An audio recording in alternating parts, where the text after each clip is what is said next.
Hey guys, I just picked up one of Ryobi's new P305 cordless glue guns. I'm really liking it so far. It is one of the few 18-volt cordless glue guns out there right now. I think Black & Decker makes one, and Surebonder also makes one that uses Ryobi's batteries.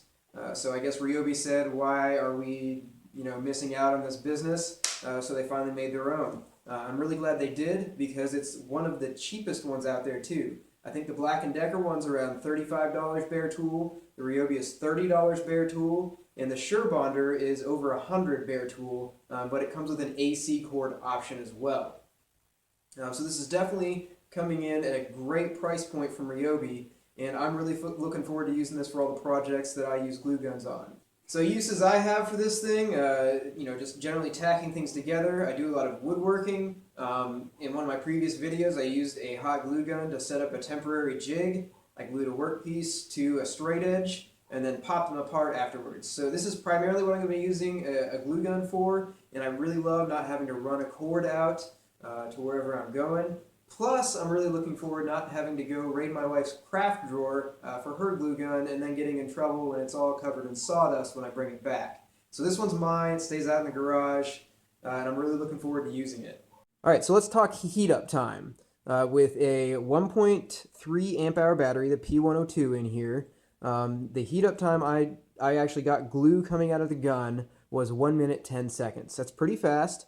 You don't have to wait long to get this thing working. However, if you want a really hot temperature for your glue, you're going to have to wait a little bit longer. So after 10 minutes, I took some heat gun measurements on the green plastic right up here at the front, and that was 150 degrees after 10 minutes. This is all Fahrenheit. And then the tip right here was at 250, and I squeezed out a blob of glue and measured the temperature of that, and it came out to 315. So that's after 10 minutes of heating up. And I measured again at 30 minutes of heating up. There's probably some point in there it actually reached its full temperature. But at 30 minutes, I got 200 degrees on the yellow plastic portion on the top, the yellow-green plastic portion. And so that's too hot to actually touch. I mean, 150, you can touch this and leave your hand on it, and it's uncomfortable, but it's okay. You're not going to get burned. But at 200, you're going to get burned. So just know when you're using this, keep your hands off of the upper portion right here. Don't go above really where the trigger and the switch are.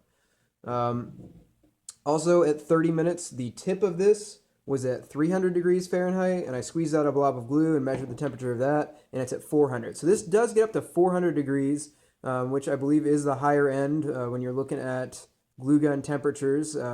It's enough to do, bonding of more demanding applications. However, there is no temperature control switch. The only control switch you've got is on or off, and then your trigger. So you can't set the temperature you want this to max out on.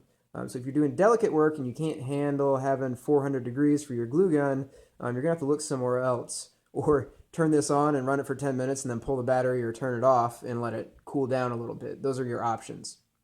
All right, so the glue gun comes with three 0.45-inch diameter glue sticks to get you started. It takes standard 0.45-inch. These, I measured them. Their diameter is actually 0.425. But close enough. I'm pretty sure that's what the intended spec was, is the 0.45-inch diameter sticks.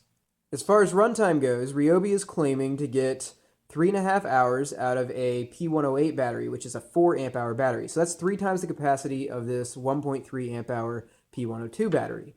I did a runtime test with this, and I turned it on and ran it and dispensed glue, left it sit, dispensed some more glue, left it sit, for about 5 minutes at a time. I only got 45 minutes of runtime out of this 1.3 amp hour battery. And that was at room temperature. So I'm not really sure if you're going to get 3.5 hours of runtime out of a 4 amp hour battery. It's possible though, because with the 4 amp hour setup, they're running in parallel, so you don't draw as much current, so they can run a little bit more efficiently. But I'd be very surprised if you got that much more runtime out, because if you linearly calculate how much this battery is supposed to get, it should have gotten 68 minutes according to Ryobi specs for a 4 amp hour battery. So it got about 2/3 of the time it should have.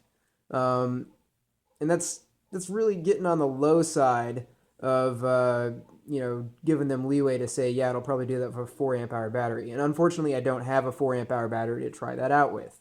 So what I'm saying is it gets decent runtime. Just I'm not sure it'll get exactly the specs that Ryobi is saying it does. Don't get me wrong. If you've got a 1.3 amp hour battery, these things charge on their slow charger about 45 minutes. So you really shouldn't have too much trouble if you've got two of these 1.3 amp hour batteries. If you've got bigger batteries, you should be good to go no matter what.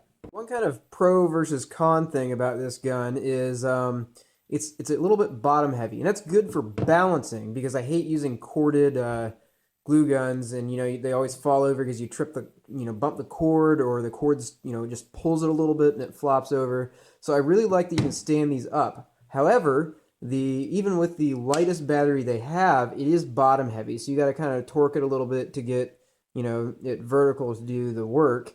It kind of wants to, well, you can see it wants to balance like this. When you get back on the handle, it's a little bit better when you hold it all the way at the bottom, but you're not doing that because you got your fingers up here. So this is really the balance point you're looking for, and you can see it pretty much just hangs horizontal, and you're going to be doing most of your work vertical. And with a heavier battery, it's going to be worse than that. That's a trade-off, though. If you want it to stand upright without falling over, it's got to be a little bit bottom heavy. All right, so I've got it all warmed up. Go ahead and show you how it lays down a bead. And this is one trigger pull.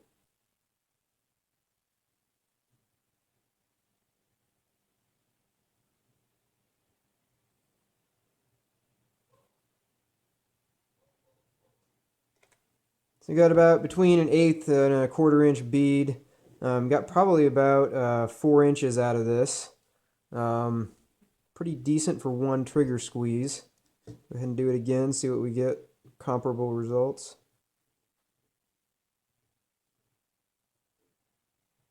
With a little bit of practice, you get a more even bead. I'm kind of sucking at this right now. There we go, there's your second bead. And I don't really have anything to glue to this right now, but it does do a good job of heating it up and a good job of adhesion. And a lot of that's going to depend on the glue that you're using anyway. Initial impressions, I really like this thing. I hope the trigger mechanism holds up over time. I did look at all of the other glue guns that were at Home Depot when I picked this up, and all of them had a plastic advancing collar. So there's no real disadvantage Ryobi had by using one of those. It looks like all of the competitors use them. DeWalt's corded one there. Also used plastic for advancing the glue sticks. So it doesn't look like really anyone's going to be using metal unless they're a really heavy-duty pro use type of glue gun manufacturer. All right, so price point is $30 bare tool. If you're already in the Ryobi OnePlus system, that's a great deal. If you're not, you're going to be looking at a starter kit with one battery, which is probably going to be around 60 bucks, plus the gun. So that's $90 to get you started, and that's one battery, so you're going to have limited run times. However, that is a whole lot better than the SureBonder kit, which also uses OnePlus batteries and is over that price without any batteries or a charger. I think Ryobi did a great job at coming in at an affordable price on this. I didn't think twice when I saw it on the shelf and went to pick it up. There was a couple corded glue guns next to it, and it really wasn't that much more expensive than those either. There was a DeWalt on the shelf that's corded for 20 bucks, and this one was 30 without a battery. And for the convenience of not having to mess with a cord or having a cord knock the gun over, and having a stable surface to set this on and be able to set it down and leave it, it's great. Plus, I haven't had any drips coming out of this nozzle, so when I've been using it, it's clean. When I stop running that line, it stops. It doesn't have any residual dripping going on that's going to get on stuff. I'd still put something under it just in case, but I didn't run into any issues with drips. So overall, this is a definite recommendation for me, as long as this trigger holds up over time, because that seems like the only part that's really a little bit flimsy. So that makes me a little bit nervous, but I'm hoping if I don't, keep jamming on this when it's not ready to go, or just make sure it's up to temp before squeezing that trigger, then it should last quite a bit longer. So I'll keep you posted. If this breaks, I'll definitely post somewhere, maybe right here-ish, an update on that. But as long as there's nothing there, the gun's still good. So hopefully this review is helpful. Let me know if you have any questions in the comments below. And once again, don't forget to subscribe.